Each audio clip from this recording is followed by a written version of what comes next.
Accidents ఈ మధ్య కాలంలో మనం చూస్తూ ఉన్నాం. చాలా దారుణమైన యాక్సిడెంట్స్ చోటు చేసుకుంటూ ఉన్నాయి. అయితే ముఖ్యంగా యాక్సిడెంట్సే కాకుండా మృతుల సంఖ్యలు కూడా అదే విధంగా పెరుగుతూ ఉన్నాయి. అయితే దీనికి గల కారణాలు ఏంటి? దట్టు ఇయర్ ఎండింగ్‌కి వచ్చేసరికి ఈ యాక్సిడెంట్స్ బీభత్సం కూడా పెరుగుతుంది. ముఖ్యంగా ఫ్లైట్ యాక్సిడెంట్ దగ్గర నుంచి స్టార్ట్ చేసుకొని ఈరోజు బస్ యాక్సిడెంట్ వరకు కూడా జరగడానికి గల రీజన్స్ ఏంటి అని చెప్పి వెతుకుతున్న తరుణంలోని ముఖ్యంగా చాలామంది ఈ యొక్క బసెస్ నంబర్ ప్లేట్స్ కావచ్చు, అంటే ఈ విధంగా యాక్సిడెంట్స్ అయిన బళ్ళు కావచ్చు, లేకపోతే ఫ్లైట్ కావచ్చు, వీటన్నిటి నంబర్ ప్లేట్లు కనుక చూసుకుంటే వచ్చే సంఖ్యను బట్టి ప్రధానంగా ఎందుకు ఈ సంఖ్య అంటే 9 అన్న సంఖ్యతో వచ్చినట్టుగానే మనకు అక్కడ కనిపిస్తుంది. సో ఎందుకు ప్రధానంగా 9 అన్న నెంబరు ఉన్న వెహికల్స్ మాత్రం ఎందుకు ఇలా యాక్సిడెంట్‌కి గురవుతున్నాయి? నార్మల్‌గా లక్కీ నెంబర్‌గా చెప్తూ ఉంటారు కదా! సో ఇలా నెంబర్‌కి యాక్సిడెంట్‌లకి ఏమైనా సంబంధం ఉందా అని చెప్పి చాలామంది మాట్లాడుతున్న పరిస్థితులు కనిపిస్తున్నాయి. మరి దీని గురించి వివరం తెలుసుకుందాం. ఇవాళ మనతో పాటు ఐకానిక్ ఆస్ట్రాలజర్ గట్టుపల్లి సురేష్ బాబు గారు ఉన్నారు. సార్ నమస్తే. జై శ్రీమన్నారాయణ. సార్ ఇది ఏంటంటే చాలామంది మూఢనమ్మకంగానో లేకపోతే కొట్టిపారేస్తూ ఉంటారు. దీనిలో కూడా మీరు ఈ విధంగా ఆలోచించాల్సిన అవసరం ఏముంది అని చెప్పి. కానీ మనం అన్నీ కొట్టిపారేస్తూ ఉంటాం కానీ నెంబర్ ప్లేట్ తీసుకున్న దగ్గర కూడా మనం ఒకటికి 100 సార్లు ఆలోచిస్తూ ఉంటాం. ఇది మనకి కలిసి వస్తుందా రాదా? యాక్సిడెంట్‌కి అంటే మన ఫేవరెట్ నెంబరు దట్టు మామూలుగా బండి కొన్నప్పుడు కావచ్చు, లేకపోతే గురువుల దగ్గరికి వెళ్ళినప్పుడు కూడా ఏ నెంబర్ పెట్టుకుంటే మంచి జరుగుతుంది, ఇలాంటివన్నీ మనం ఎందుకు నమ్ముతాం అంటే మనం తీసుకుంటే మంచి జరుగుతుంది, సురక్షితంగా ఉంటాము అని చెప్పి. సో యాక్సిడెంట్లు అయిన వెహికల్స్ కూడా చూసుకున్నట్లయితే ప్రధానంగా కౌంట్ చేస్తే ఒకటే నెంబర్ మనకి కనిపిస్తుంది. అంటే 9 సంఖ్య వచ్చేటట్టు యాక్సిడెంట్లు జరగడం. సో ఎలాంటి మార్పుల వల్ల అంటే ఈ విధంగా మనం చూడొచ్చు అంటారు? ముందు ముఖ్యంగా చనిపోయిన వారందరికీ కూడా మనం ఏం చేయలేం కాబట్టి ముందుగా వారి యొక్క కుటుంబాలకు అందరికీ కూడా ఆ దేవుడు ఒక ఆశీస్సులు ఉండాలని కోరుకుందాము. మరొక మారి ఎవరిళ్లలో కూడా ఇలాంటి యాక్సిడెంట్లు అవ్వకుండా ఉండాలని చెప్పేసి ఆ దేవుడిని ప్రార్థిద్దాము. తర్వాత మనము చూసినట్లేదు కనుక ఇప్పుడు మనకి ఏదైతే జరుగుతున్నటువంటి ఈ యాక్సిడెంట్లు ఉన్నాయో ఇది కొంతమంది చెప్తారు బస్సుల యొక్క బాడీ టెక్నాలజీ బాగాలేదు, వాటిలో మరమ్మతులు సరిగా లేవు అని, ఫ్లైట్లో ఎక్కేటప్పుడు సరిగా చూసుకోలేదు అని చెప్తారు చాలామంది. ఇప్పుడు బైక్ మీద వెళ్తుంటే యాక్సిడెంట్ అవుతుంది, బైక్ అంతా కండిషన్లో ఉంటుంది. కొత్త బైక్ తీసుకొని షోరూమ్ నుంచి బయటికి రాగానే యాక్సిడెంట్ అయిపోతుంది, అదంతా కండిషన్లోనే ఉంటుంది కదా, యాక్సిడెంట్ అయిపోతుంది. ముఖ్యంగా యాక్సిడెంట్ అవ్వడానికి గల కారణాలు చాలా ఉంటాయి. వారి యొక్క గ్రహస్థితిని చూసుకోవాలి, ముఖ్యంగా నరదిష్టి నరఘోష ఇవన్నీ కూడా చూసుకోవాలి. రెండోది ఇక మూడోది వచ్చేసి యాక్సిడెంట్లు అవ్వడానికి గల కారణం ఒక బస్సులో ఒక 50 మందో 60 మందో 30 మందో ఉంటారు, ఒక ఫ్లైట్లో ఒక 150 మందో 200 మందో ఉంటారు. వీరందరి జాతకంలో ఒక్కొక్కరి జాతకము ఒక 100 సంవత్సరాల పాటు ఉంటుంది, ఒక్కొక్కరి జాతకము ఇంకొక 10 సంవత్సరాల పాటు వేలగలుగుతాడు, పార్టీలో పదవుల్లో బాగుంటాడని ఉంటుంది. ఒకరి జాతకము పెళ్లి చేసుకొని సుఖంగా ఉంటాడని ఉంటుంది, మరొకరి జాతకము వ్యాపార వృద్ధిలో చాలా హైక్ పిచ్కి వెళ్తాడని ఉంటుంది, మరొకరి దాంట్లో గండాలు ఉంటాయి. ఇలా 60 మందికి ఒకేలా ఉండేటువంటి జాతకం ఉండదు. ఒకటి ఉంటుంది డ్రైవర్, ఒకటి ఉంటుంది క్లీనర్, ఒకటి ఉంటుంది కండక్టర్. వీరి జాతకంలో కనుక గండం ఉంది అంటే వీరి జాతకంలో కనుక అక్కడ ఆ గండాన్ని తప్పించుకోకుండా, అందుకే బస్సు వెళ్ళేటప్పుడు ఒక 2 అవర్స్ 3 అవర్స్కి ఒకసారి టీ కానీ లేకపోతే టాయిలెట్స్ కానీ అక్కడ ఇక్కడ ఆపుతూ ఉంటారు. ఫ్లైట్ అలా ఆపడానికి ఉండదు, చాయిస్ ఉండదు. అందుకని ప్రతి మాసంలో ఒక్కసారైనా లేదా పైన జాబ్ ఇచ్చేవారు ఏదంటే ట్రావెల్స్ ఏజెన్సీస్ ఉంటారు కదా, వీరు ఖచ్చితంగా ఆ డ్రైవర్కి ఉన్నటువంటి హరోస్కోప్, ఆ కండక్టర్కి ఉన్నటువంటి హరోస్కోప్ని తీసుకోవాలి. ఎందుకంటే రథసారథి అంటారు. ఇప్పుడు భారతంలో ఎలా అయితే కృష్ణుడు రథసారథిగా ఉంటారో అదేవిధంగా ఒక బస్ కానీ ఒక వ్యాన్ కానీ ఏదైనా నడిపేటువంటి వారికి రథసారథి అంటారు. వారు ముఖ్యంగా తీసుకోవాల్సింది హరోస్కోప్. ఈ హరోస్కోప్ని చూసుకోవాలి ఖచ్చితంగా. వారు ఏదైనా గండాలు కానీ శని బలహీనంగా ఉన్నారు అంటే లేదా రాహుకేతులు ప్రాబ్లం ఇబ్బంది ఉంది అంటే కనుక ఖచ్చితంగా వారు డ్రైవర్గా పనికిరారు. ఒక్కొక్క సమయంలో ఏమవుతుందంటే ఈ మాసంలో వీరికి గండం ఉంది అని తెలిస్తే ఖచ్చితంగా అటువైపు వాళ్ళు డ్రైవింగ్ చేయించుకోవడం మంచిది. దానివల్ల ఏమవుతుందంటే ఒకరి వలన ఇప్పుడు విషం ఉంటుంది, మనము ఒక బిందెలో నీళ్లు పోసి ఒక 20 లీటర్ల నీళ్ళలో ఒక చిన్న విష పొట్టేస్తే ఏమవుతుందండి, మొత్తం కూడా విషయం అయిపోతుంది. అది ఎవరు తాగుతారో వాళ్ళందరికీ అవుతుంది. ఇందులో అదృష్టవంతులు ఉంటారు, ధనవంతులు ఉంటారు, ఇంకా కోరికలు తీరలేని వాళ్ళు ఉంటారు, రాక్షసులు ఉంటారు, అందరూ ఉంటారు. కానీ వారితో పాటు అందరూ కూడా ముచ్చివాత పడతారు. కాబట్టి అక్కడ మేజర్గా నడిపేటువంటి వారి ఒక జాతకం కూడా తీసుకుంటే ఇది కూడా ప్రయత్నం చేస్తే చాలాగా ఇలాంటి ఇబ్బందులు జరగకుండా ఉంటాయి. ఈ బస్సులో ఉండేవారు ప్రతి ఒక్కరు కూడా ఈ బస్సు ఎవరిది, ట్రావెల్స్ ఏంటి, దీని ఓనర్ ఎవరు, మంచివాడా కాదు ఎవరు చూడరు, డ్రైవర్ ఎలా ఉన్నాడో చూడరు, నడుపుతున్నాడా అంటే ఎక్కుతారు. ఇంకా మనకి టెక్నాలజీ మారిపోయినప్పటికీ రోబో టెక్నాలజీ ఇంకా రాలేదు. ఏ టెక్నాలజీలో డ్రైవర్ లేకుండా నడిపించే విధానం రాలేదు ఇంకా. కాబట్టి డ్రైవర్ యొక్క జాతకం కూడా చూసుకుంటే చాలా బాగుంటుంది అనేది ఒక చిన్న సందేశం ఈరోజు మనం ఇవ్వడం జరుగుతూ ఉంది. రెండోది, ఇప్పటివరకు జరిగినటువంటి యాక్సిడెంట్లు ఏవైతే ఉన్నాయో మనం చూసినట్టయితే కనుక గత కొంతకాలంగా కూడా మనము ఈ చివరాఖరికి సంవత్సరం చివరాఖరిలో ఏదో రకమైనటువంటి విపత్తులు, ఒకసారి కరోనా కావచ్చు, అప్పుడే జస్ట్ స్టార్ట్ అయింది, ఒక్కోసారి ఏదో రకమైన వైరస్లు, సునామీ, భూకంపం, ఇలాంటివన్నీ కూడా ఈ యొక్క సంవత్సరం చివరాఖరిలో వచ్చేటువంటి దానికి జరుగుతూ ఉంటాయి. అదొక ప్రమాదం. ఇకపోతే ఈ సంవత్సరమే కాదు, ప్రతి సంవత్సరం కూడా మనం గమనించుకోవాల్సింది, గుర్తించాల్సింది మొదటిగా ఏంటంటే, ఇప్పుడు మీరు ఒకటి చెప్పారు, ఇప్పుడు యాక్సిడెంట్లు అయినటువంటి వాటన్నిటికి కూడా మనం క్యాలిక్యులేషన్ చేసుకున్నట్టయితే 9వ నెంబర్ ఉంది అని. దీనికి రిలేటెడ్ ఏంటి అనుకుంటే కనుక ఒక్కోటి ఒక్కోలా ఉంటుందండి. అది ఎలా ఉంటుందంటే, ఈరోజు నాకు ఒక ఆలయంలో దర్శనం అవ్వాలని ఒకటి రాసిపెట్టుంది నా జాతకంలో. ఆలయంలో దర్శనం రాసిపెట్టుంది. ఓకే, మనం ఆలయానికి వెళ్తాము, నాకు ఒక ఫోన్ వస్తుంది. ఈ ఫోన్ ఏంటంటే గండం, కానీ నాకు అదృష్టం అనేది ఫోన్ వస్తుంది. నీకు లోన్ రాబోతుంది, 10 నిమిషాల్లో మీరు వచ్చి సిగ్నేచర్ చేయండి. ఆ లోన్ కోసం నేను 3 నెలల నుంచి ప్రయత్నం చేస్తున్నాను. ఇప్పుడు లోన్ కోసం వెళ్ళాలా, దేవుని గుడికి వెళ్ళాలా అనుకుంటే 2 నిమిషాలు తేడాతో ఉంటుంది. క్యూ చూస్తేనేమో 5 నిమిషాలు పట్టేలా ఉంది. సో 5 నిమిషాలు కాబట్టి నాకు లోన్ ఇబ్బంది అవుతుంది. ఇది మిస్ అయితే మళ్ళీ అవ్వదు. అదృష్టం దర్శనం చేస్తున్నానికి లేదు, రాసిపెట్టింది దర్శనమే, కానీ ఇక్కడ వెంటాడుతుంది ఏంటి, గండం. ఇక్కడ లోన్ కోసం వెళ్తున్నాము, స్పీడ్గా బండి మీద వెళ్తున్నాను, సడన్గా యాక్సిడెంట్ అయింది. ఇక్కడ ఏమవుతుంది, లోను రాదు, దర్శనం చేసుకోము, ఇక్కడ యాక్సిడెంట్ అయిపోతుంది. మనిషికి ఉన్నాడా లేదని సెకండరీ, ముందు 2 ప్రాబ్లమ్స్ కూడా మనం ఫేస్ చేయాల్సి వస్తుంది. అందుకని మనిషిలో కూడా ఆలోచన విధానం పెరగాలి, మనకి గైడెన్స్ అనేది ఖచ్చితంగా తీసుకోవాలి. ఈ 2 కూడా మనకి ఎక్కడ ప్రమాదం ఉంది, మనం చేసేటువంటి పనిలో చాలా నిదానంగా చేసుకోవాలి. మనకి ఏదైతే రాసిపెట్టినా అది జరుగుతుంది కాబట్టి ముందు దర్శనం కోసం వెళ్ళాల్సిందే. మనం దర్శనం కోసం వెళ్ళి లోన్ కోసం వెళ్తే ఆ గండం తప్పిపోయేది. అందుకనే డ్రైవర్స్ కూడా ఎక్కడైనా బళ్ళు 2 గంటలకు 3 గంటలకు ఒకసారి ఆపటము, ఒకసారి రోడ్లు సెట్ చేసుకోవటము, ముందు పోయినటువంటి బస్సులకి విచారించుకోవటము, ఎక్కడ ఎలా ఉంది, ప్రాబ్లమ్స్ ఏంటి అని మనం వాతావరణ శాఖలో కనుక ముందు రాబోయే కొన్ని హెచ్చరికలు ఉన్నాయి కదా, ఆ విధంగా చేసుకుంటే సరిపోతుంది. ఈ రోజుల్లో టెక్నాలజీ మారిపోయింది. ఒక దరిద్రుడు అది కూడా చెప్తాను, టెక్నాలజీ మారిపోయింది. రోడ్లు కూడా చాలా విస్తీర్ణం ఉన్నాయి, రోడ్లు కూడా చాలా విశాలంగా విస్తీర్ణంగా చాలా గొప్పగా వేస్తున్నారు రోడ్లను. ప్రతి గవర్నమెంట్ కూడా సపోర్ట్ చేసి రోడ్లకి చాలా బాగా చేస్తుంది మోడల్ ట్రెండ్లోను.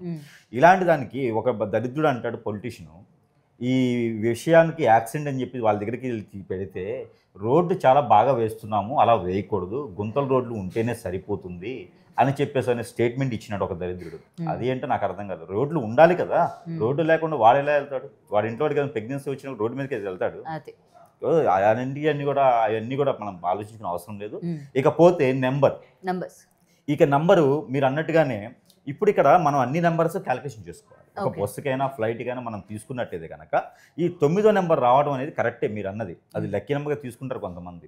అయితే ప్రతి సంవత్సరం మనం గమనించినట్టయితే శుక్రుడు, బుధుడు, రాహు, తర్వాత కుజుడు, ఈ 4 ట్రావెలింగ్ సంబంధించి మనం జర్నీ చేసేదానికి గ్రహాలుగా అనుకూలతగా ఉంటారు. ప్రతి ఒక్కరిలోనూ, ప్రతి ఒక్క బస్సులో కావచ్చు, బండిలో కావచ్చు, ఏదైనా సరే రథసారథి అనే ప్రతి దాంట్లోనూ రథం అనే దాంట్లో అక్కడ ఉండేటువంటి గ్రహాలు ఏంటంటే 4. మొదటిది బుధుడు, రెండోది శుక్రుడు, మూడోది కుజుడు, రాహువు. ఈ 4 గ్రహాలు ఉండడం వలన 4 చక్రాలు నడుస్తాయి. నాకుంది 2 చక్రాలు అంటే 2 చక్రాలు ఉన్నా 4 గ్రహాలు ఉండాల్సిందే. 2 చక్రాల కాళ్ళు ఉంటాయి కదా, అవి కూడా కలెక్షన్ చేసుకోవాలి. అంటే ప్రతి మనం ట్రావెల్ చేసే దాంట్లో 4 గ్రహాలు అనేది సానుకూలంగా ఉంటేనే మనం ట్రావెల్స్ అనేది పూర్తి చేయగలుగుతాం.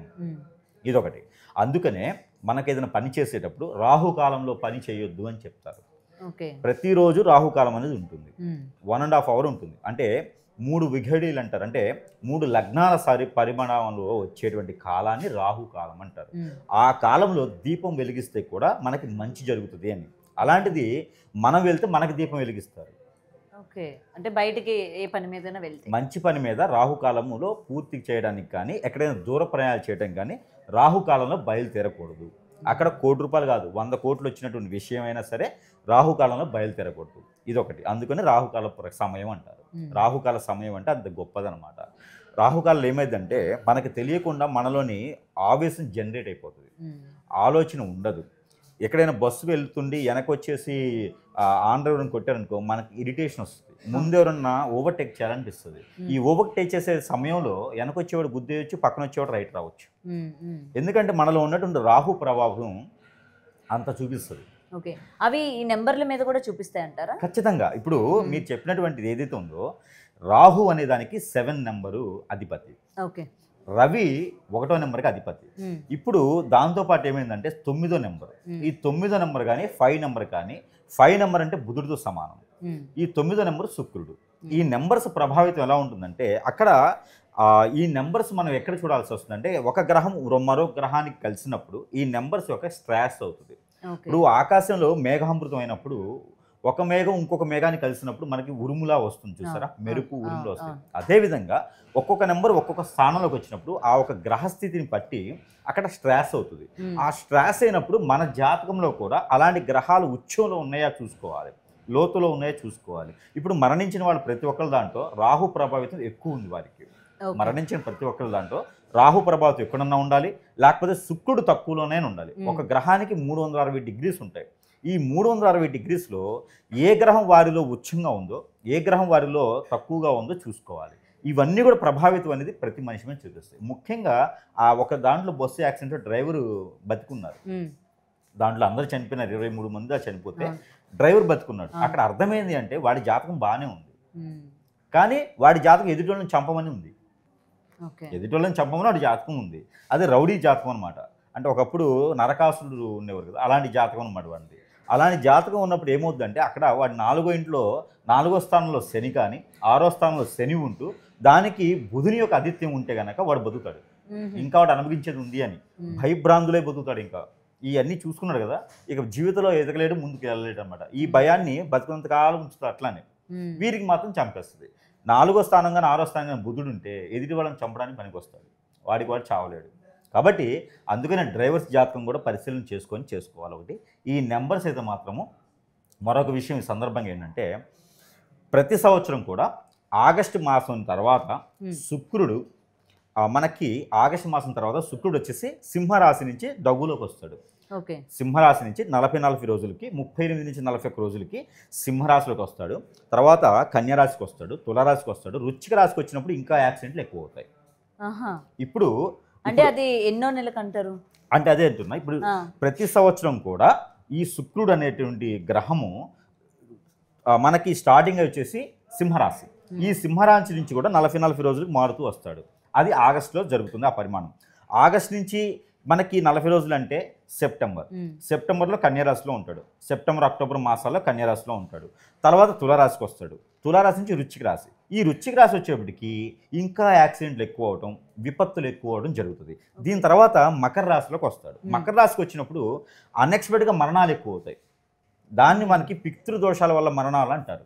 అందుకనే యాక్సిడెంట్స్ కాకుండా అన్ఎక్స్పెక్టెడ్ మరణాలు కూడా చాలా ఎక్కువ అవుతాయి. ఏదో ఒక రకమైనటువంటి ఇబ్బందులతో మరణం చెందుతూ ఉంటారు.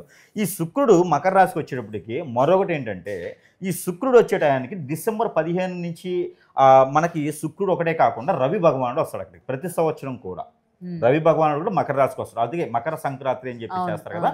ఈ మకర రాశిలోకి వచ్చేటప్పటికి అక్కడ రవి భగవానుడు శుక్రుడు ఉంటారు. దానితో పాటు రాహు కానీ, దాంతోపాటు కేతువు కానీ, దాంతోపాటు బుధుడు కుజుడు కానీ ఉన్నారు అంటే విపరీతమైనటువంటి మరణాలు మనం చవి చూడాల్సి వస్తుంది. ఈ సంవత్సరం కూడా ఏమవుతుందంటే వారు గ్రహాల రీత్యా తిరుగుతూనే ఉన్నారు. ఈ 40 రోజులు మారేటువంటి రవి కావచ్చు, 30 రోజులకు ఒకసారి మారేటువంటి రవి, ఈ రవి భగవానుడు కూడా వీరికి ఆజ్ఞనిస్తారు. ఇప్పుడు రవి భగవానుడు తులారాశిలో ఉన్నాడు. ఇప్పుడు కన్యారాశిలో నుంచి అగ్ని ప్రమాదాలు ఏమైనా చోటు చేసుకుంటాయి? అగ్ని ప్రమాదాలు కూడా ఖచ్చితంగా ఉంటాయి. అగ్ని ప్రమాదాలు రవి వల్ల జరగవు. రవితో పాటు కుజుడు కలిస్తే ఖచ్చితంగా అగ్ని ప్రమాదం జరుగుతుంది. అయితే ఈ కుజుడు కలవటం వల్ల ఇక్కడ ఏమవుతుందంటే కేతు కలిస్తే వైరస్లు వస్తాయి, ప్రపంచానికే వైరస్లు వస్తాయి. రాహు కలిస్తే ఇలాంటి ఫైర్ యాక్సిడెంట్లు అవుతాయి. ఎక్కడైనా సరే ఒక 100 మంది 150 మంది 200 మంది 1000 మంది ఉన్న దగ్గర ఫైర్ యాక్సిడెంట్ అవుతుంది, లేదా ఇలాంటి బస్సులు గుద్దుకోవడం లాంటివి అవుతాయి అనమాట. ఇది రాహుహిత ప్రభావితంగా అయినటువంటి పరిస్థితి అని చెప్పుకోవచ్చు. అయితే ప్రతి సంవత్సరం కూడా ఆగస్టు మాసం నుంచి కూడా రవి, శుక్రుడు, బుధుడు, కేతువు వీళ్ళతో పాటు కేతువు సంవత్సరం ఒకసారి మారినప్పటికీ ఈ కేతువుడి కాకుండా కుజుడు. ఈ ప్రభావితం కుజుడు ఎక్కువ చూపిస్తాడు కాబట్టి ఈ 3-4 గ్రహాలు కూడా తులారాశి, కన్యారాశి, తులారాశి, దాని తర్వాత వృశ్చిక రాశి, మకర రాశి, అంటే ధనుసు రాశి, మకర రాశిలో ఉన్నప్పుడు ఈ 4 చూసుకుంటే కనుక డిసెంబర్ వరకు వెళ్తుంది. ఓకే, అంటే ఆగస్ట్ నుంచి డిసెంబర్ వరకు అయ్యేటువంటి యాక్సిడెంట్ అన్నీ కూడా ఈ గ్రహరీత్యా కూడా ఉంటాయి. ఆ రాశుల మీద ప్రభావం ఎంతవరకు ఉండొచ్చు అంటారు? అంటే ఇప్పుడు మీరు చెప్పిన 4-5 రాశులు ఏవైతే ఉన్నాయో ఆ రాశుల మీద కూడా వాటి యొక్క ప్రభావం పడే అవకాశాలు ఉన్నాయా? రాశుల మీద ప్రభావితం అంటే ఇక్కడ ఒకటి గమనించుకోవాలి. ఇప్పుడు తులారాశికి అధిపతి శుక్రుడు, అలానే మేషరాశికి అధిపతి బుధుడు, కన్యారాశికి అధిపతి బుధుడు. ఇలా మనం చూసుకున్నట్టయితే సింహరాశికి అధిపతి రవి. ఈ అధిపతి ఉన్నప్పటికీ కూడా వీరి స్థాన చలనం మారినప్పుడు వీటి యొక్క స్థితిగతులు, వీటి యొక్క చూపు అనేది 4, 6, 9 స్థానాల్లో కనిపిస్తుంది. అంటే ఈ రాశులు ఒకటే కాదు, ద్వాదశ రాశులు అందరికీ కూడా ఈ ప్రభావితం ఉంటుంది. అక్కడ ఏదన్నా ఇప్పుడు కుంభరాశిలో రాహు ఉన్నాడు, ఇప్పుడు అలానే మీనరాశిలో శని ఉన్నాడు. ఈ ప్రభావితం కూడా రవి భగవానుడు వాళ్ళని చూస్తున్నాడు. శనికి రవికి పడదు. శనికి రవికి కొట్టుకుంటుంటారు, వాళ్ళిద్దరూ తండ్రి కొడుకులే కానీ కొట్టుకుంటూ ఉంటారు. కానీ ఫ్రెండ్షిప్ చేసేది ఎవరితో అంటే బుధుడితో ఫ్రెండ్షిప్ చేసినప్పటికీ బుధుడి యొక్క బలం తగ్గిపోయింది. ఇక్కడ ఈ రాశిలో ఎక్కడ తులా నుంచి వృశ్చికలో వచ్చినప్పటికీ బుధుడి బలం తగ్గింది. అప్పుడు మనకి రవి భగవానుడి యొక్క ఉత్సవం ఎక్కువైన తర్వాత ఈ యాక్సిడెంట్లు బాగా అవుతాయి. రవి భగవానుడితో పాటు ఎవరున్నారంటే శుక్రుడు ఉన్నాడు. వీళ్ళిద్దరు కలిసి ఏం చేస్తారు, ఇద్దరిలోనూ దిష్టి దోషాలు ఎక్కువ తెప్పిస్తారు. ఈ దిష్టి దోషాలు రావడంతో తదాస దేవతలు తీసుకెళ్ళిపోతారు. అప్పుడు యము భగవానుడు అధిపతి ఉంటాడు అనమాట. దీనికి తగ్గట్టుగా దశమి రోజు కావచ్చు, కృత్తిక నక్షత్రం రోజు కావచ్చు ప్రయాణం చేసి రాహుకాలంలో ప్రయాణం చేస్తే ఇక వారికి ఖచ్చితంగా అగ్ని భయం ఉంటుందని చెప్పొచ్చు. ఇవన్నీ కూడా ప్రభావితం ఉంటుంది. దీంతో కాకుండా ప్రభుత్వాలు ఏదో చేసినాయి, బస్సుకి సరి లేదు, ఇవన్నీ కూడా స్ట్రెస్ అనమాట. ఏదో కొట్టిపాడేయడం తప్పితే వేరే బస్సు అంతే తప్పితే వేరే ఏది లేదు. ఇది గ్రహచరణమే. ఇది మనకి లక్కీ నెంబర్గా అనుకోవచ్చు, ఏదైనా కావచ్చు. For more videos like this, subscribe Big TV channel.